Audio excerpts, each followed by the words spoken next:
ఈ గ్యాప్లో మధ్యలోటి కింద కూడా పడేసాను నేను. అట్లా ఉంటుంది మనతోటిగా.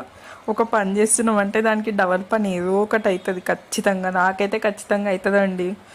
మీకు ఎట్లా ఏమన్నా అయితే కమెంట్ సెక్షన్లో కమెంట్ చేయండి. అండ్ ఇక్కడ ఒక టిప్ మీకు, మీరు ఎప్పుడైతే బొబ్బట్లకి మైదా పిండి కలుపుకుంటారో అప్పుడు లైక్ కలిపేసిన తర్వాత దాని మీద ఉట్టిగా వదిలేయకుండా కొంచెం ఒక half teaspoon or teaspoon కొంచెం ఆయిల్ పైన చల్లండి లేదా పుయ్యండి. బికాజ్ అది ఎండిపోకుండా ఉంటుంది. అండ్ అనదర్ థింగ్ ఏంటంటే మినిమం ఒక ½ to 1 hour పక్కకు పెట్టుకోండి. Don't use it 1 hour.